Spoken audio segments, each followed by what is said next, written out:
नसू एक औरत नुमा आदमी था, बारीक आवाज़, बग़ैर दाढ़ी और नाजुक अंदाम मर्द। वो अपनी ज़ाहिरी शक्ल सूरत से फ़ायदा उठाते हुए ज़नान खाने में काम करता था। कोई भी उसकी हकीकत नहीं जानता था, सभी उसे औरत समझते थे। ये तरीक़ा उसके लिए ज़रिया माश था। कई बार ज़मीर के मलामत करने पर उसने इस काम से तौबा भी की, लेकिन हमेशा तौबा तोड़ता रहा। एक दिन बादशाह की बेटी का एक कीमती हीरा खो गया। बादशाह की बेटी ने हुक्म दिया कि सबकी तलाशी ली जाए। सबकी तलाशी ली गई, मगर हीरा ना मिला। नसू रसवाई के डर से एक जगह छुप गया। जब उसने देखा कि शहजादी की कनीज़ें उसे ढूंढ रही हैं, तो उसने सच्चे दिल से खुदा को पुकारा और खुदा की बारगाह में दिल से तौबा की और वादा किया कि आइंदा कभी भी ये काम नहीं करेगा। उसने कहा, मौला मेरी लाज रख ले। दुआ मांग ही रहा था कि अचानक बाहर से आवाज़ सुनाई दी कि नसू को छोड़ दो, हीरा मिल गया है। नसू नम आँखों से शहजादी से रुखसत लेकर घर आ गया। नसू ने कुदरत का करिश्मा देख लिया था और हमेशा हमेशा के लिए उसने इस काम से तौबा कर ली थी। कई दिनों से ज़नान खाने न जाने पर एक दिन शहजादी ने बुलावा भेजा कि नसू क्यों नज़र नहीं आ रहा। नसू ने महसूस किया कि इस शहर में रहना उसके लिए अब मुनासिब नहीं।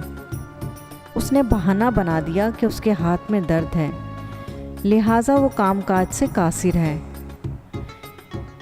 उसने जितना भी गलत तरीके से माल कमाया था, उसने वो सब गरीबों में बांट दिया और शहर से निकलकर कई मील दूर एक पहाड़ी पर डेरा डालकर अल्लाह की इबादत में मशगूल हो गया। एक दिन उसकी नज़र एक भैंस पर पड़ी जो उसके करीब ही घास चर रही थी। उसने सोचा कि ये किसी चरवाहे से भागकर यहाँ आ गई है। जब तक उसका मालिक ना आ जाए तब तक मैं उसकी देखभाल कर लेता हूँ। लिहाजा नसू उसकी देखभाल करने लगा। कुछ दिन के बाद एक तिजारती काफला रास्ता भूलकर उधर आ गया, जो सारे प्यास की शिद्दत से निढाल थे। उन्होंने नसू से पानी मांगा। नसू ने सबको भैंस का दूध पिलाया और सबको सैराब कर दिया। काफले वालों ने नसू से शहर जाने का रास्ता पूछा। नसू ने इनको आसान और नज़दीकी रास्ता दिखा दिया। नसू के इखलाक से मुतासिर होकर ताजिरों ने जाते हुए उसे बहुत सारा माल बतौर तोहफा दिया। नसू ने इन पैसों से वहाँ कुआं खुदवा दिया। आहिस्ता आहिस्ता वहाँ लोग बसने लगे और इमारतें बनने लगी। वहाँ के लोग नसू को बड़ी इज्जत और एहतराम की निगाह से देखते थे। रफ्ता रफ्ता नसू की नेकी के चर्चे बादशाह तक भी जा पहुँचे। बादशाह के दिल में नसू से मिलने का इश्तियाक पैदा हुआ। उसने नसू को पैगाम भेजा कि बादशाह आपसे मिलना चाहते हैं, मेहरबानी करके दरबार तशरीफ़ ले आएं। जब नसू को बादशाह का पैगाम मिला तो उसने मिलने से इनकार कर दिया और माजरत चाही कि मुझे बहुत सारे काम हैं, मैं नहीं आ सकता। बादशाह को बहुत ताज्जुब हुआ, मगर उसकी बेनियाजी को देखकर मिलने की तलब और बढ़ गई।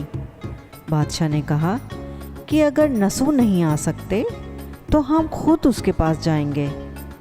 जब बादशाह नसू के इलाके में दाखिल हुआ, खुदा की तरफ से मलकल मौत को हुक्म हुआ कि बादशाह की रूह कब्ज़ कर ली जाए। क्योंकि बादशाह बतौर अकीदतमंद नसू को मिलने आ रहा था और रियाया भी नसू की खूबियों की गर्विदा थी, इसीलिए नसू को बादशाह के तख्त पर बिठा दिया गया। नसू ने अपने मुल्क में अदल और इंसाफ का निज़ाम कायम किया। वही शहजादी जो उस बादशाह की बेटी थी और कभी नसू उसकी खिदमत में था, उसने उस शहजादी से शादी कर ली। एक दिन नसू दरबार में बैठा लोगों की दादरसी कर रहा था कि एक शख्स वारिद हुआ और कहने लगा कि कुछ साल पहले मेरी भैंस गुम हो गई थी। बहुत ढूंढा मगर नहीं मिली। बराए मेहरबानी मेरी मदद फरमाएं। نسو نے کہا کہ تمہاری بھینس میرے پاس ہے، آج جو کچھ بھی میرے پاس ہے وہ تمہاری بھینس کی ہی وجہ سے ہے۔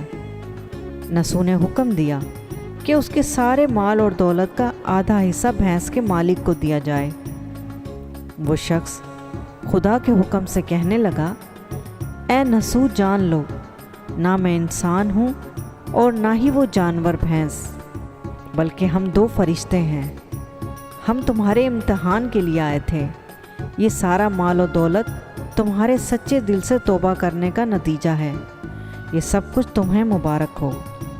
وہ دونوں فرشتے نظروں سے غائب ہو گئے۔ نسو رزق کمانے کے لیے اللہ کا ناپسندیدہ کام کیا کرتا تھا۔ جب وہ کام اللہ کے خوف سے چھوڑا تو اللہ نے رزق کے اسباب پیدا کیے اور بادشاہت تک عطا کر دی۔ حرام طریقے سے روزی کمانا تو اللہ نے کبھی پسند نہیں کیا۔ اللہ تعالیٰ سب کو توبہ کرنے اور تا دم مرگ اس توبہ پر قائم رہنے کی توفیق عطا فرمائے۔ آمین۔